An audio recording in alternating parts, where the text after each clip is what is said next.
year, Bilahari Kausikan suggested that we might be bordering on reckless, was his word, for inviting him back a third time to speak at this conference. I'd argue that we would be reckless if we did not. We are so grateful that he's here once again for number 4. Fewer public officials, current or former, are as shrewd observers of foreign affairs than Bilahari, the former permanent secretary for Singapore's Ministry of Foreign Affairs. In nearly 4 decades at the ministry, he has served both here and abroad, including as ambassador to the Russian Federation and as permanent representative to the United Nations in New York. He also spent a considerable time in D.C. His informed and no-holds-barred commentary is both instructive and refreshing. I think you'll find it so. It's also why we love to reserve the last word for him. So please welcome Bilahari. Thank you. That was far too kind an introduction. Can you all hear me? Okay, because I'm always in a dilemma. If I have a handheld mic, I feel I ought to sing. And I'm sitting on this high chair, which I'm told I must because the camera can't see me otherwise. I feel I ought to have a drink in my hand. This is because it's like a bar stool. All right. Anyway, thank you for inviting me again. Since this is the 4th time, it is now confirmed you are reckless beyond redemption. Right? Because it is the 4th time, I thought I would take a slightly different approach. I will talk about the issues of the day, the war in the Middle East, the war in Ukraine, and of course U.S.-China competition. But I want to frame it slightly different in terms of observations I've made, primarily from your profession, but not only your profession, including increasingly too often academics and public officials too, diplomats, intelligence officers, and so on. And I'm going to make 2 observations, and I try to be as brief as I can so that we can have maximum time for discussion. First of all, I think I've noticed increasingly all these groups of people, journalists, public officials, academics, pundits of all kinds, they generally pay far too much attention to events and not enough attention to the processes in which events are necessarily buried. Now, of course, you have to pay attention to events, because, but you need to see events in a certain perspective in order to present them accurately. Ever since the war in Ukraine broke out, there a certain apocryphal note has crept into a lot of reporting, not just by journalists, but by academics, and indeed in policy papers made by public officials, as if the end of the world is nigh, or the world as we know it is nigh, right? I'm not saying that the war in Ukraine and the other wars, the war in the Middle East, these are not consequential events. Of course they are consequential events. But are they unusual events? I don't think they are unusual events. Conflict, or competition, and therefore at least the possibility of conflict, or very often real conflict, are inherent characteristics of international relations. They are never absent from international relations. It's whether we choose to focus on them or not. It's often said that this war in the Ukraine is the biggest war that has occurred in Europe since the Second World War, and probably that's true.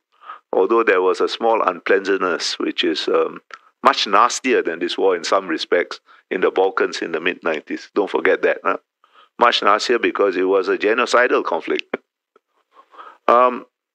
And there has been conflict in the Sudan. There's been conflict in the Democratic Republic, DRC, of Congo. For how many years? Maybe 50 years? Half a century. How many millions have died there? I can't know. I don't know. I was looking up some figures, and now you can only get estimates. Yet nobody cares. Why?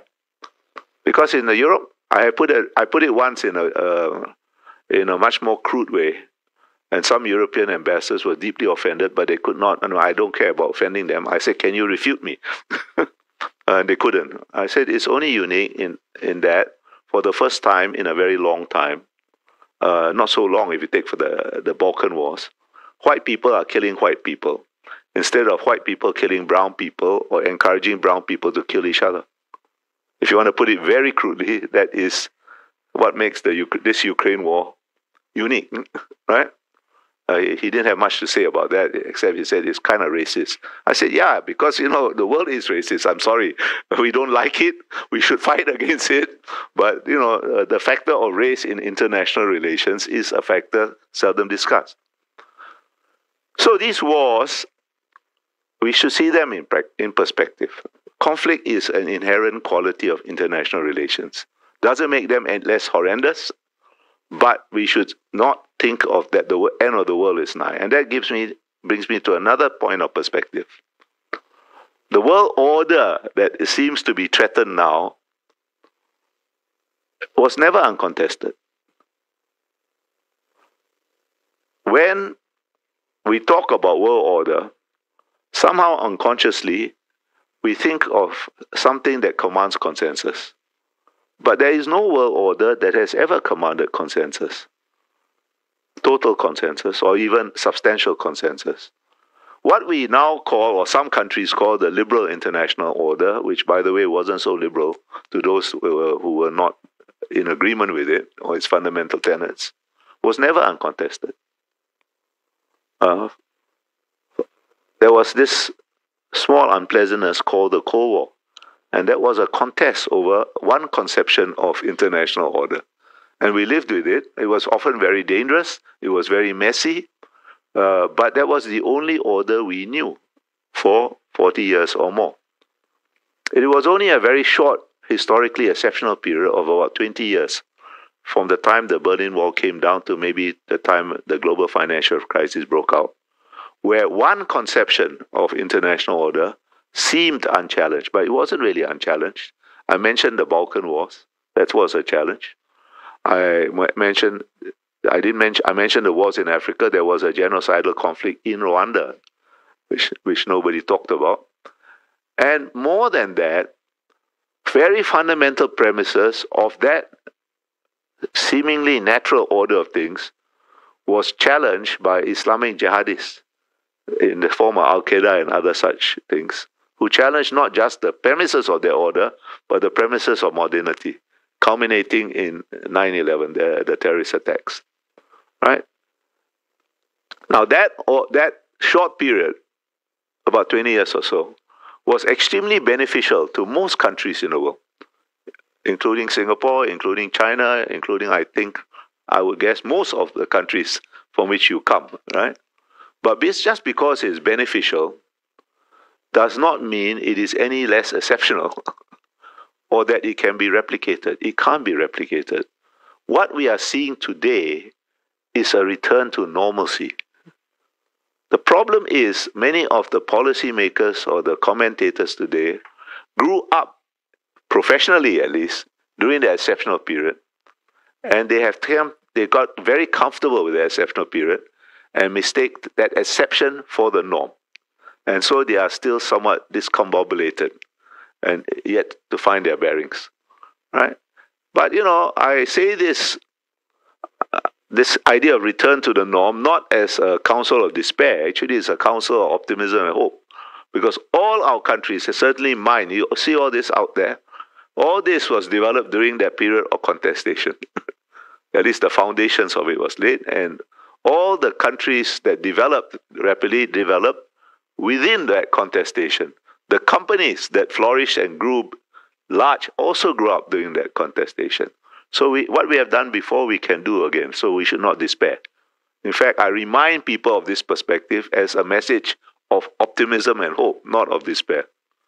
Now, my second point, a broad point, is we often are horrified by the humanitarian consequences of what I said is a normal state of affairs, which is war. Right? And you can see it. You can see it in Ukraine. You can see it Well, you see it, but you don't want to see it in most of Africa. And you can see it, of course, in the Middle East. And I'll use the Middle East as my second example. There's no doubt the war in Gaza is horrific as the attack on Israel on 7 October that sparked it off, right? But let me tell you, there's something about this, and the war between Iran and Israel is also horrific. But all those wars, and one resulted from the other. You know? The Iran-Israel war is a consequence of Israel's war against Hamas. It's one process. Huh? And it's not over yet, by the way. This ceasefire is fragile, and it's going to be a ceasefire with Middle Eastern characteristics. In other words, both sides are going to cheat. Right? And in fact, I think the possibility of this war, a conflict breaking out, is much higher because the initial damage assessment to Iran's nuclear program, as reported by New York Times and Wall Street Journal and Washington Post this morning, is not as great as people had expected or hoped. I don't think it'll take some time more before we really have a more accurate damage assessment. But okay, if it's not as great as people hope, that means if there are any surviving centrifuges, and people say there may be a few, so even and when the stockpile is located, the war will start again, right? Maybe with America or maybe without America, but certainly with Israel. With the support, by the way, of the Arab countries, the Sunni Arab countries, who are totally hypocritical about this thing. Okay. Now, anyway, but that's not my main point. What makes this war, horrific as it may be, whether over Gaza or between Iran, different from every other Middle Eastern war, with the possible exception of the war in 1948 when Israel was formed? I tell you what makes it different. Every other war, the concern of the world was that it would spark a wider global configuration, right? Because now that possibility is zero. Why? Because which are the external powers that are going to get involved? The only one that is going to make a difference is the United States, right? China's Middle Eastern strategic policy, is an economic actor, is largely performative. And Russia has got its hands full in Ukraine. So, as horrific as this will be, and I repeat, it's not going to be the end of the story, this is going to remain a regional conflict. It may spread within the region a little bit if the Iranians are foolish enough to try to block the Straits of Hormuz. And I think it will be a deep mistake for them, but they have made a series of mistakes since 7 October with the results we now see. Right? So I can't rule it out, but even if that happens, it's a regional conflict. And what it will mean is the destruction of the Iranian Navy, what's left of it. Right? So it's going to be a regional conflict. And I think, in other words, its geopolitical significance, regardless of the humanitarian horror of any war, is going to be limited. Right? And yet I saw every damn article I have read for the last 2 years, since the war in Gaza started, was always in a slightly hysterical note of this becoming a wider war. That there will be an attack on Iran was inevitable. But that's still a regional war. Right? Again, I saw there was always a note that this is going to reorder the Middle East. Is it really reorder the Middle East? Yeah, to some degree, because Iran has been exposed as completely ineffectual in defending its own borders. Its instruments, Hezbollah and Hamas, have been destroyed as coherent military forces. But is that a fundamental reordering of the Middle East? I don't think so. Well, maybe I'm wrong, but we can discuss it. And in all this kind of semi-hysteria, the most important story of the Middle East is missed. Or it's not completely missed, but, it's been crowded out. What's that important story?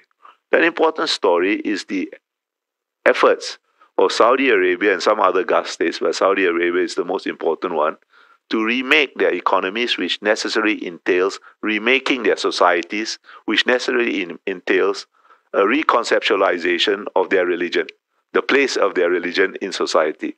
That is happening as we speak, and that is, in the long run, whether they succeed or they fail, I think of greater consequences to the Middle East and the larger Ummah, the Muslim world, than these wars.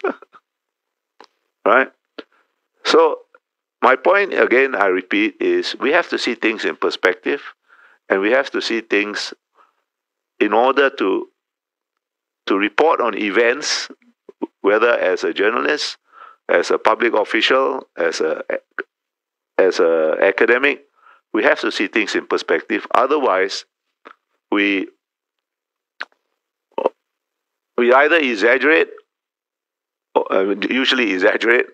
I've been doing a lot of, ever since the Ukraine war, one of the joys of being retired, is you only do what you feel like doing, you don't have to do, in any job, 90% of your job is things that you must do whether you like it or not. So, and one of the things I do is give talks to, not just talks to people like you, but to financial institutions. And I always begin by telling them, I'm really amazed that people who make decisions concerning hundreds and millions of dollars, if not billions, have decided willfully, until it was not possible to do it, to ignore the geopolitical factors in the world. Yet they have always been there. And because it's always been there, and because of the reason, they overreact. They usually overshoot one way, and then they overcorrect, and the markets gyrate. My last point, actually, is a market point, which has to do with the Middle East. Oh, sorry, this is my second last point. How much has the oil price moved in the last 2 years? There have been spikes, but it's remained pretty constant in the Brent crude, at least, in the mid 75, 76 US dollar range. And that's, to me, quite remarkable. It says quite a lot about the energy market, and it says quite a lot of what the markets think about the geopolitical impact of this conflict. Now, my real final point is, one of the biggest stories that was reported at the time, but people have lost interest in it because they think it's no longer a story, but I think differently, is the end of the Cold War. The end of the Cold War, I told you, fundamentally was the only order we knew for about 40 years. And its ending was a profound consequence. And we are still seeing the effects, and I think we'll still see the effects for some time. There's been a lot of also fairly hysterical reporting, sometimes very justified, about the new US administration led for the second time by Mr. Donald Trump. But how do you understand the Trump phenomenon? To me, Mr. Donald Trump is the first truly post-Cold War American president. Why do I say that? Because after the collapse of the Soviet Union, the US faces no existential threat anywhere in the world. China is a formidable competitor, but they are both part of one single global system, which I do not believe can bifurcate into two separate systems as existed between the US and the Soviet Union. It's just too complex. And besides, the US and China are both essentially the same kinds of economy. They are both mixed. It's no longer a contest between a system based on a market economy, basically, and its political consequences, and a system based on a planned economy. Every economy is now a mixed economy. The difference between, in the degree, the different balances between the mixture between the planned and market elements. Although in the West, you do not like to talk about planning, so you talk about regulation instead. It's the same thing to my mind. Right? So they are competing within a single system, and there can be a very fierce competition, and we haven't seen the end of it yet, but it's not an existential competition. The object is not for one system to replace another. And in the West, at least, too much attention is placed to what I consider an epiphenomenal thing, the difference between democracy and authoritarianism. There are differences, but there are many versions of democracy, and there are many versions of authoritarianism. So that is not the the core issue. There is going to be continued strategic competition between the US and China, but this is not a new Cold War. Because the Cold War was a systemic competition between two systems to see which is the better way of organizing modern industrial society. We know the answer to that now. As I said, all are mixed economies with minor differences between the balance between planned and market elements. Russia is certainly an existential threat to Ukraine and perhaps to some European states. But is it an existential threat to America? I don't think so. Ditto North Korea, it can be a regional threat. Ditto Iran even. So if America faces no existential threat, why should it, to quote JFK at the height of the Cold War, which was an existential struggle, why should America bear any burden, pay any price, fight any foe to uphold its idea of world order? In other words, it's time to put America first. Actually, every damn country in the world puts itself first. America is not in retreat by putting itself first. It's just going to be much more discriminating and transactional and narrow in the way it defines its interests and the way it engages the world. And that's a new reality that I think us in Asia generally accept much better, and those in Europe are only beginning to accept. I have been telling Europeans that we have had our Ukraine moment half a century ago, when the Americans thought that the war in Vietnam wasn't worth the candle, and therefore said, I have no vital interest in Vietnam, and I'm out of here. And I shall now, I'm not out of the region, but I'm not going to get involved in ground wars. I'm going to be the offshore balancer. That's what happened in Afghanistan a few years ago. It's still in the region, in Middle East. It's still the most, in fact, the only influential external actor, as we can see from the last 2 years. And its behavior since the Gaza war started has been classic offshore balancer behavior. And sooner or later, it's going to happen in Europe. Sometimes Mr. Trump, in his first campaign, he asked very profound questions. Perhaps it's an accident that he asked profound questions, but they are nonetheless profound.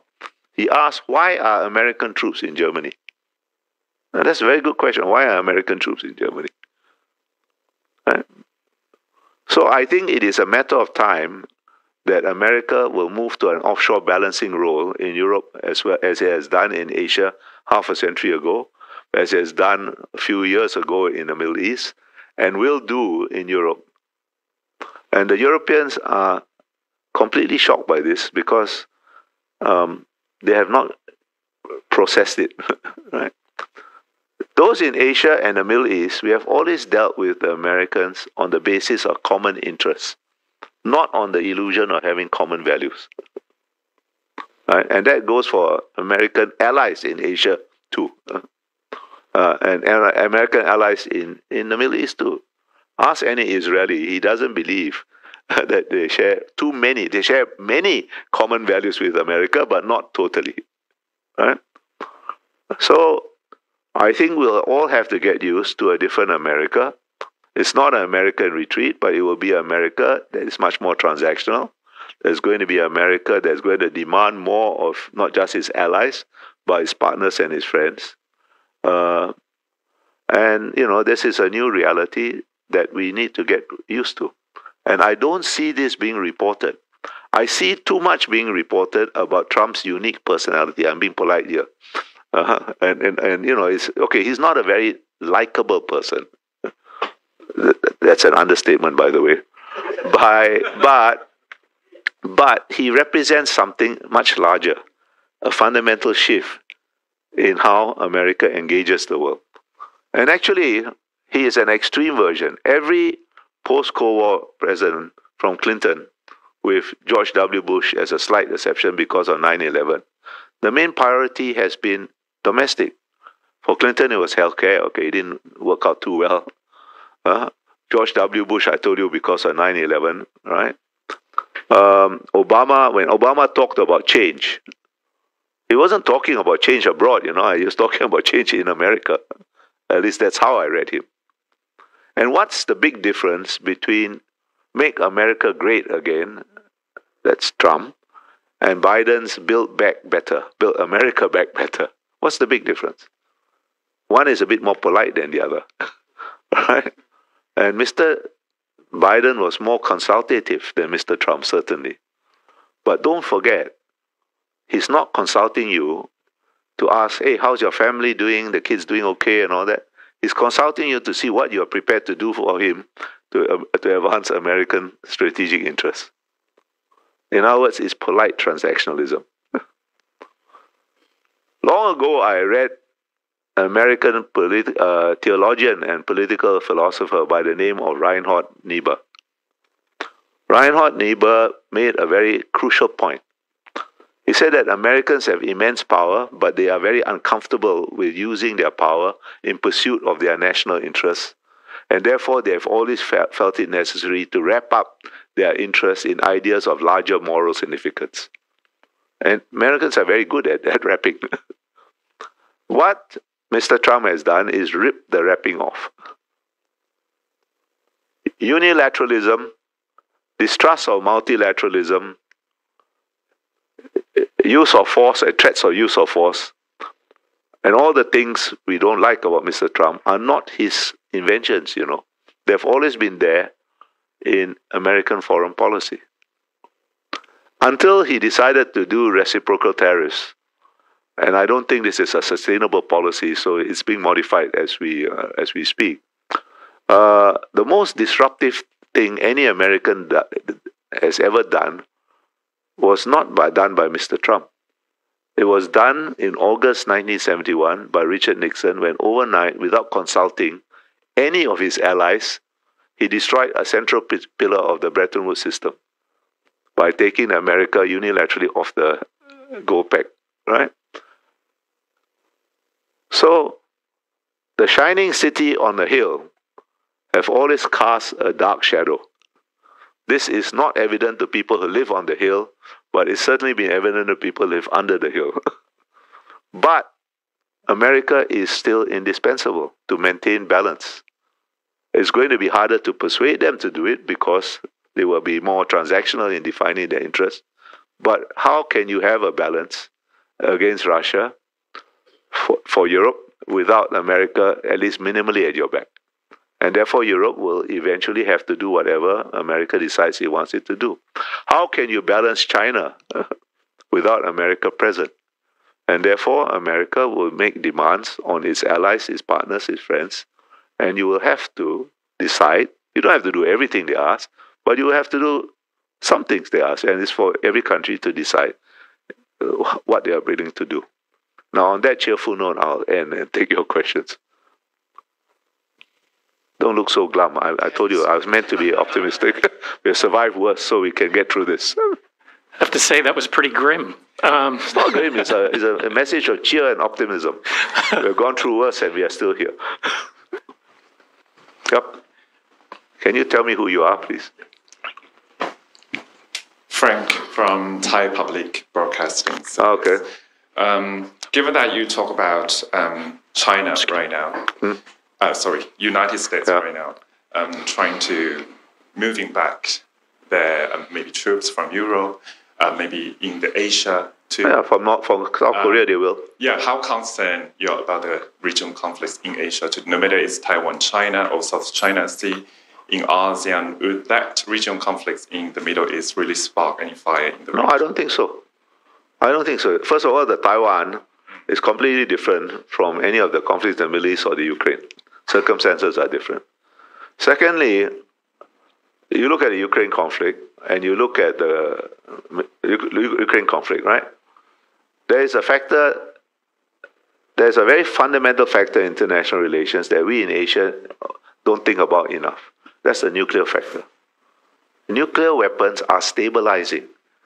They prevent conflict between countries that have them. India and Pakistan have gone to war twice, but they never escalated. The first time Pakistan took a great walloping but they didn't escalate. The second time, most recently, India took slightly less walloping, but they didn't escalate. Trump took credit for it, but actually I know that both India and Pakistan, the militaries were in constant contact. And so nuclear weapons are stabilizing. I don't believe that China and US will go to war as a matter of design. In other words, as an instrument of policy of the kind that Mr. Putin was trying to do in Ukraine. The risk in our region is of accidents getting out ahead.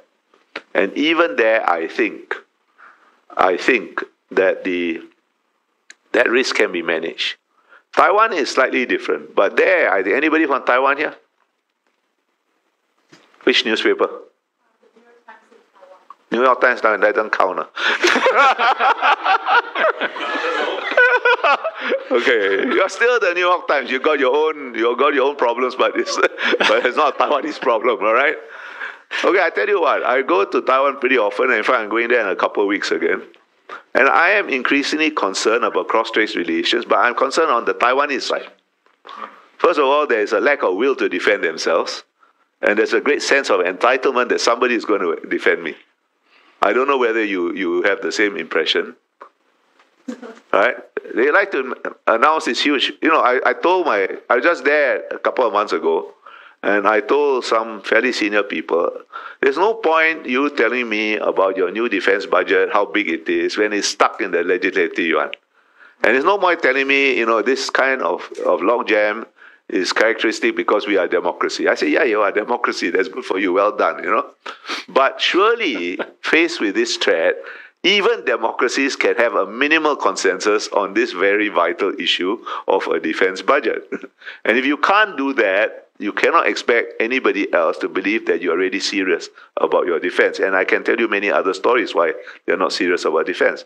At the same time, there's this huge sense of entitlement that because I have chips and so on, and I'm so important to the world economy and I'm such a nice democracy, somebody must defend me.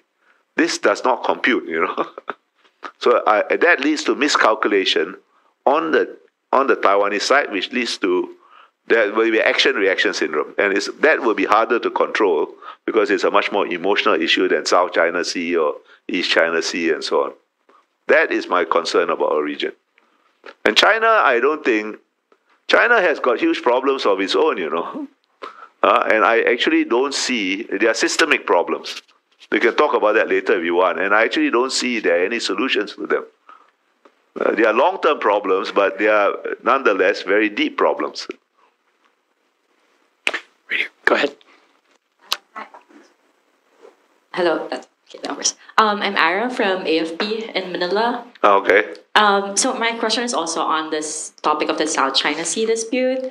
You mentioned that you're not really, you don't think that it's going to erupt into like a wider conflict, especially between like the US and China. But just curious in like what your view is on the recent like escalations of conflict, particularly between the Philippines and China in the South China Sea. China's presence has increased in the disputed waters in recent years, and there have been accidents in the past year concerning Philippine civilian officers there and China's Coast Guard. And maybe like the U.S. role in that. We do have a mutual defense treaty with the U.S.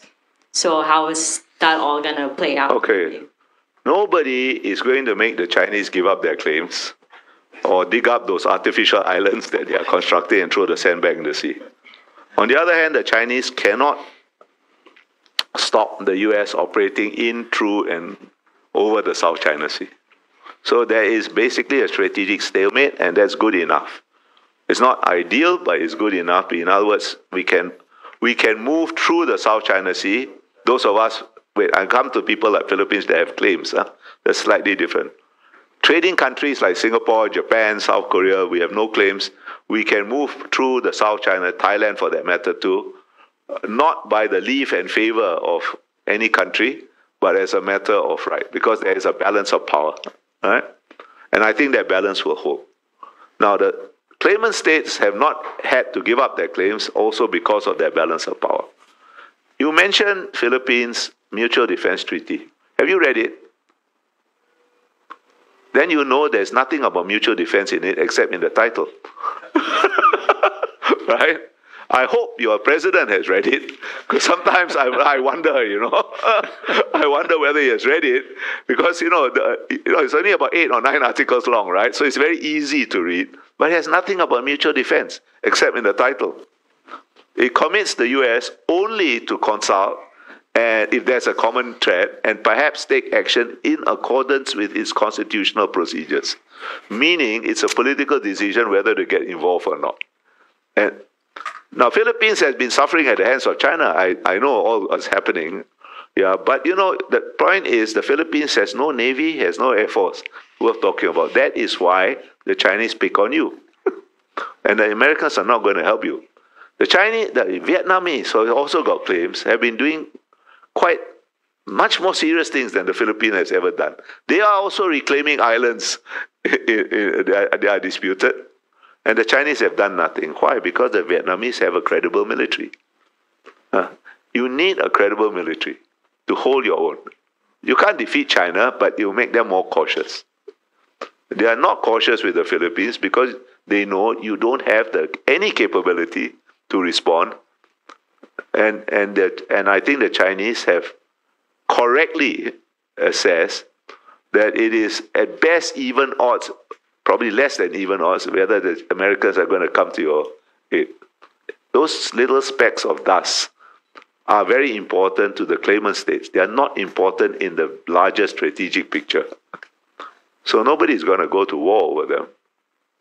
Not for your sake, or not for Malaysia's sake, or Brunei's sake, or anybody's sake. So this is the hard reality of the fact. You need to build up your capabilities.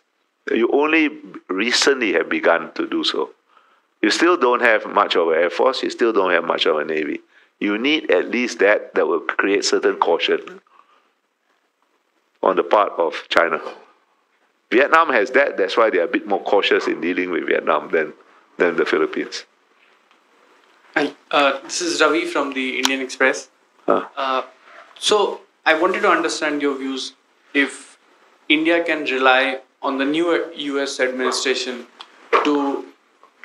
for its long-term interests, because we have had an anti-China stance for quite some time now. And there has been a conflict with Pakistan, there has been a conflict with China, and our relationship with Bangladesh is also suffering because of Chinese influence in that region. So can we really depend on the US to, Firstly, I don't think your relationship with Bangladesh is suffering only because of Chinese influence, You're not being very nice to the Bangladeshis yourself, right? In fact, India as a big power has not been very nice to all its neighbors from time to time, okay? So let's get this in proportion too. As a small country, I see all big countries with a certain jaundiced eye. And I like India and I go there often, right? So let's get this, let's get a sense of perspective also on this. Secondly, you don't rely, I don't think the India relies on the US. You have improved your relationship with the US for strategic reasons, but India, generally speaking, has a long history on relying only on itself, right? And you are not having a bad relationship with China to do US a favor, right? You have a strained relationship with China because you have disputes in the Himalayas, because there's an old Chinese saying, one mountain can only have one tiger. Okay, right? And you too, in a different way, need to build up your capabilities, and you are doing it, right? So I don't think the US is you have improved your relationship with the US for a very simple reason, not just China. A much more fundamental reason is, for several consecutive Indian governments, after Nehru, you basically threw your lot in with the Soviet Union, right? You had good reasons for doing it, but there's no more Soviet Union, right? So you still maintain a relationship with Russia, but it's not going to help you in any way. So it's perfectly logical.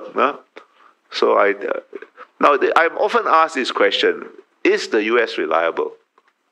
And I also ask, I always answer the same way. I mean, of our country, we have a very close defense relationship with the U.S. And I've often asked this question, and I always answer, of course the U.S. is not reliable, but it's indispensable. So whether it's reliable or not is moot. It's up to me to find a way to work with the U.S. How can it be reliable when every 4 years everything is turned upside down, even if the same party is returned to power, occupies the White House? But that is the U.S. system. There's only one U.S. and that one U.S. is indispensable. So we need to find a way to work with it.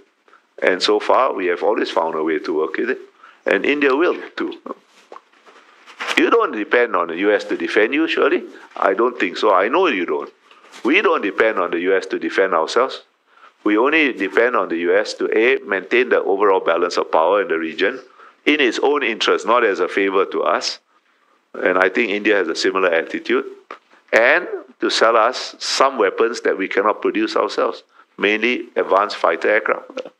You have made a different choice. You're buying Rafales, okay? But, but I don't think India relies on the U.S. to defend it. I know you don't.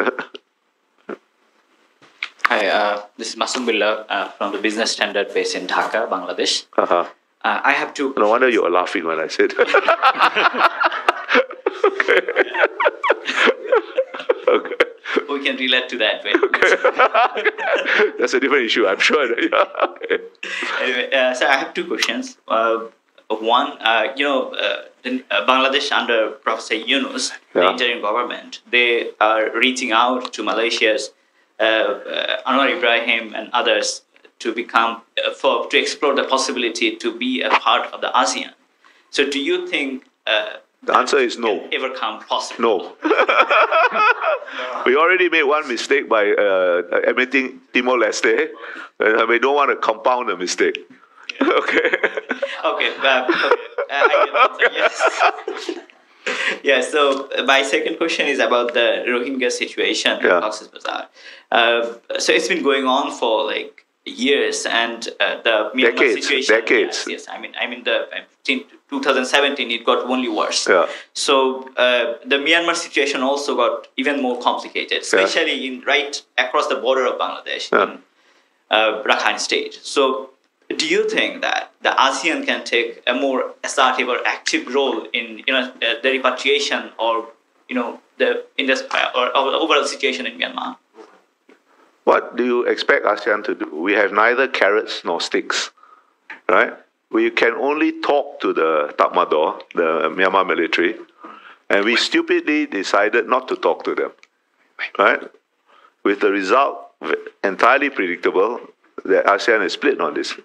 Thailand has to talk to them because they've got a long border, 4,400 kilometers or more, if I'm not mistaken. And you have got maybe 1 million or more Myanmar in Thailand, legally, illegally, refugees, things. So ASEAN is split on this issue. They made a fundamental mistake. It was not a wrong thing for ASEAN to set certain standards that we expect members to comply with, right? But those were clearly going to be aspirational. Because if the Myanmar military was a kind of organization that was willing to talk to its political opponents, not use force against its political opponents, they won't have pulled a coup in the first place, right? And we have... There were coups in Thailand. Why didn't we shun them? There may be another coup in Thailand, right? Well, I don't know. You maybe know better, but the thing is falling apart. So what are we going to do? Shun Thailand? Of course not, right? So we made a very stupid mistake over Myanmar. And because I keep telling people, we have no carrots, we have no sticks. We can only talk to them. You say you cannot attend my meetings until you do all these things which are impossible. Then you can't even talk to them. And even you talk to them, why should they listen to you when you say, I don't want to talk to you, right? So what's going to happen is, in a few months or years, there will be some election in Myanmar. It will be neither free nor fair. But many ASEAN countries, with a great air of relief, will say, oh, now you're okay, come back. Right? No, there is no solution. Myanmar has been in a state of high intensity or low intensity civil war ever since it's been independent around the borders. This is a little bit worse than the previous, but I do not believe the rebels can overthrow the government, nor can the government completely eradicate the insurgents. So yeah, it's going to be in this state forever. But you know what's the most interesting thing about Myanmar? This latest phrase, nobody cares except the immediate neighbors. All the major powers don't care. Because why? It's of no strategic value anymore. I don't think Myanmar is going to fall totally in the Chinese camp because the Tatmadaw distrust the Chinese deeply.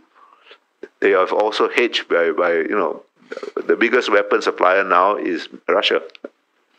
So it will be in this mess for the foreseeable future. And more than that, nobody cares about the Rohingya. The Muslim countries in ASEAN pretend to care. But how many have they taken? They would like them all to go back to Bangladesh. That's the hard fact, right? They take a few symbolically because, sometimes, when you talk about how great Islamic country you are and so on, like Anwar Ibrahim is fond of doing, right? For internal votes or just to, for bragging rights, take some, right? Okay. But everybody would rather they just go back to Bangladesh, since the Myanmar don't want them. Okay, sorry, you are in a very bad position. All right. Right over here. Hi, I'm Rachel from The Wire China. Hi. For which one? Wire. Rachel, The Wire China. I'm Okay, I subscribe to The Wire. Thank you. I do want to ask, where do you think the China-US strategic rivalry is going to go, and where does that leave countries in the region? Do they increasingly have to take a side? That's two different questions. Okay. First of all, as I said, strategic rivalry between major powers is normal. Sometimes it's going to be high intensity, sometimes it's going to be low intensity. I think war by design can be avoided because of nuclear deterrence. And I think even accidents can be contained. But it's going to go on. It's a new structural reality of international relations. The reason why did the US and China come to some accommodation in 1972? They came to some accommodation because they had a common enemy, the Soviet Union. No Soviet Union, well, the natural dynamics of human nature and international relations reasserted themselves, right? So I think this is a long-term issue. It's not going. There may be a deal between China and in the U.S. on trade. I don't think the tariff policy is sustainable. But are you Americans in this room? You're all very lucky. Any Americans in this room? I know there's some. I'm not talking about you. I saw you pointing at us right now. Okay, Americans, and I'm pointing at him. Americans, I tell my American friends, you are very lucky because you have a president with no sense of shame. Because whatever happens, he will say, "This is what I wanted in the first place," and it's a great victory. So that's good. We should encourage him. All right. Okay. There are two nightmare scenarios for countries in the world, actually, and particularly in Southeast Asia and in East Asia. One is, of course, that the US and China go to war. Then you have no room to maneuver. The other, of course, if they come to complete agreement. Once upon a time, we were worried about G2 world. Remember that quaint idea? Okay. I don't think that's very likely or the other. So some level of tension creates maneuver space, right? Possibly right now there's too much tension, so it's going to be harder to maneuver, but I don't think it's impossible. Right? When we say we don't want to choose, we say too often probably, we don't really explain what we mean by it. So let me try to explain, and I think this is a general Southeast Asian attitude and probably general East Asian attitude. But I'll explain with regard to Singapore, right? We don't mean we want to be neutral, because it's impossible. How can you be neutral, right? Because neutrality is not something you can unilaterally declare. It has to be respected by other sides, right? And while the US and China both say that they don't want to make people choose. Nobody believes them. Okay, all right. We don't mean either. Excuse me. It's not contagious. Don't worry. I've had allergy. We don't mean either that we want to be equidistant, because what the hell does that mean anyway? And we can't be neutral with regard to our own interests. So what we mean is that we will follow our interests in whichever direction they take us. And we don't need to align our interests across all domains in one direction or the other. For example, with Singapore, unless you have been living under a rock, as far as defense and security is concerned, you should know, everybody should know, we have chosen very long time ago. And we're not very likely to change our choice, right?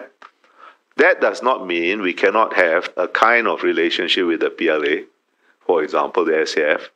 Yes, but it's a very minor relationship. It's performative, because we don't want to reveal our doctrine, nor do we want to expose the weapons that the US is kind enough to allow us to buy from them to the PLA, because then we will not be able to get those weapons in the future, right?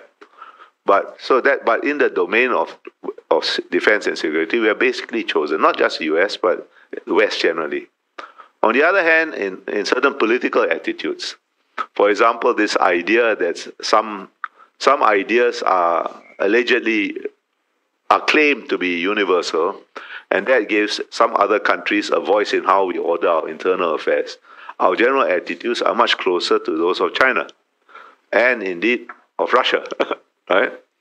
But in the case of, like, say, economics, then, we are completely promiscuous, we'll go in any damn direction where it is in our advantage, and, law and prudence permitting.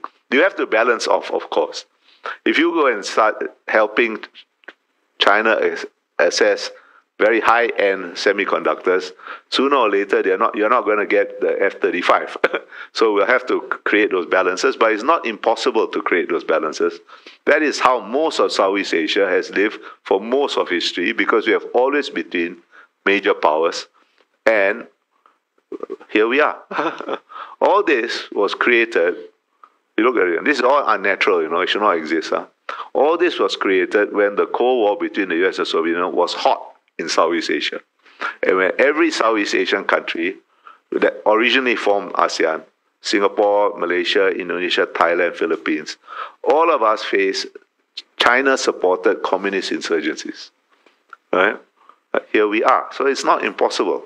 We just have to keep calm, maintain a sense of perspective, and maintain the ability to assess your interest in a cold-blooded way. My first foreign minister, when I was a very young officer, was very fond of saying, every country has two foreign policies, a foreign policy of words and a foreign policy of deeds. And you should never confuse the foreign policy of words for the foreign policy of deeds. If you do that, it's suicidal. And that means being rather cold-blooded. And that's why I started with these ideas about perspective, and what is of geopolitical significance is not the same as what of humanitarian disaster. That is sentimental and magical thinking. You need clinical thinking to navigate this much more complex environment. Unfortunately, it's in rather short supply these days around the world. Christian, go ahead. Hello, Christian Davies from the Financial Times, based in Seoul, in South Korea.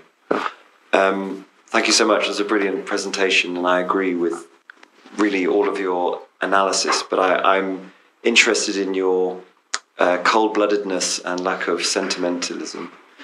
We had an American speaker earlier in the program who was talking about US-China issues, and at one point he said that American public opinion turned against China whenever it was 10 years ago, purely because of what China had done. It was all Chinese behavior. And you ask the Chinese, they will say, it's all American. Right, right. And my reaction, of course, is thinking that isn't right, and it reminds you of the kind of lack of self-awareness, and you think about whatever, Vietnam, Iraq, all the different things that America has done over time and so on. And so your your analysis is a very good corrective to that. And so in that moment, I would have very much lent towards not just your intellectual analysis, but I think some of the underlying attitude behind it and some of the historical context behind it. The underlying attitude behind it, why we think this way, or I think this way. You've obviously, you don't get to the position you did in the Singapore Foreign Service without being extremely astute analyst and smart and so on. You could be lucky too, you know. Or lucky too. But as you said, you need to be a bit more clinical, less sentimental, and so on. And so the American sentimentalism can be grating, is the point I'm making. I agree with you. But on the other hand, I'm based in Korea, and I used to be based in Eastern Europe. Yeah. And in Korea, obviously the division was cold power politics. Yeah. But there is a difference between South Korea and North Korea. Yeah, of course. And there was a difference between East Germany and West Germany. And it was interesting, something you said about the lack of competition and so on. Despite all of the Western hypocrisy, which I am aware of and occasionally have partaken in myself, it does feel that a world in which the more power Russia and China have means more people, in whatever continent, not just in the West, but in Asia too, living in countries that potentially look more like an East Germany or a North Korea than like a West Germany or a South Korea. And how do you avoid tipping too far into being too clinical and not recognizing that values do exist? Oh, they okay, are okay. important.